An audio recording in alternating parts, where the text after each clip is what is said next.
pasukin na natin. 0.5 na lang? Opo, 0.5 na lang. Let's go! Ano ka? So, pagpasok mo, may bundok. Dito bali yung main door natin. So, ang main door, ganyan na.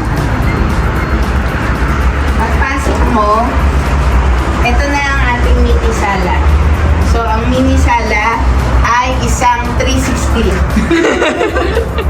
Meron window dyan na pag meron kang bisita, makikita, Aniyo, pasok. No? Tapos, susukatin ko mula dito, ganyan, isa. Hindi, mga ano lang, isang dipa at mga tripods. So, ayan. Pagdating mo dito sa side na to, makikita mo na yung hagdanan. Ayan. And syempre, itong nasa harapan nyo, itong magiging kitchen. So, hindi pa natin ma-imagine, no? Kasi puro mato pa siya.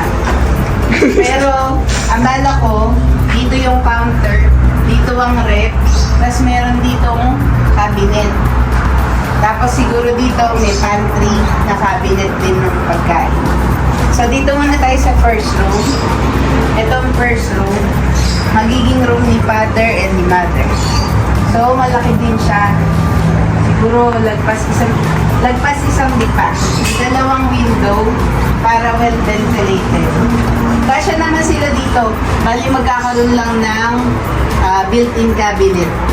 Pag ganun si mother, dito si father. Tapos, ito yung kanilang toilet. Yung toilet, sliding door to para easy access. Pati yung entrance ng nila, sliding door din. Yun. So, let's go sa taas, guys. Sakit na tayo. So, ayan, medyo mahirap ang access. Kasi, hirap. Ayan. Welcome to second floor. Ay, maliwanag na. Ayan. So, sa second floor, guys, may dalawang room. Ang first room, room ni Kai, yung kapatid ko. So, ito yung room niya. So, ganun din ang size, isang, di ba? May dalawang window. So, maganda yung lighting niya dito. Tapos may window din dito na slightly na open para sa ventilation din. Yan. So, gagawin dito, Papa Loft type.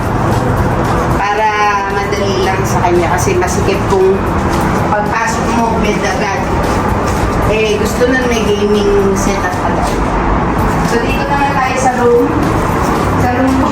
Ay! Yun daw pa. Ito yung room. Nakita niyo naman may window. Dalawang window. So, pag dito ka sumilip, ang makikita mo super highway. North Expressway na yun, guys. Yung side na to, papunta ng Manila. Kabilang side, papunta sa north. Yan. Tapos dito naman, may window din ako, di ba? Kita-kita mo pa rin. At may puno tayo na avocado, pero baka matanggal na yung puno. Kasi nga, mabuhay pa sa baba. Yan. Meron din tong banyo. Kaso di natin mapasok. Pero yung banyo na yan, exclusive dito sa room na to. Pwede din naman gumamit yun nasa kabilang room. Pero maganda sana kung dito lang.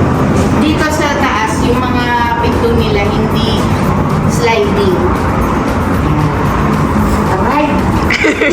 Tapos, dito naman tayo guys, meron din bintana. Itong bintana na to, magiging pang ano lang, close na bintana lang siya. Hindi siya nabubuksan. Para sa lighting lang. Tapos dito, pwede ka na rin maglagay dito ng maliit na sala. Kasi siguro bookshelves. Kasi may hindi naman magbasa. Ganyan. So, dito na tayo. Meron tayong mini veranda. Terrace. So, ito, ginawa na po ni Kuya. Lagay niya na. Pati yung sa agdan sila yung gumawa. Yan. Maganda naman. Pwede ka din maglagay dito ng chair. Dito sa side na to, medyo malaki. Kasi medyo nakapasok yung ano dyan. Yung sa window side. Yan. So, medyo malaki dito. Pwede kang maglagay. So, pag morning, pwede kang mag-coffee-coffee, di ba? Yan. So, this is my grip. Siguro guys, mga isang taon pa. Hindi. Pakita mo na yung ating, ating bubong. So, ito na yung bagong Korean style na bubong. So, lalagyan na nila yan ng kisame. Ganyan na ngayon. Same din sa loob. Ganun din, lalagyan na ng kisame. Kasi tinapos muna yung wiring. Yan. So, ayan. So, papakita na lang natin pagtapos na. Ito pa lang yung row house. So, sana matapos ko this year. Yun. Yun ang goal. Thanks for watching. Bye!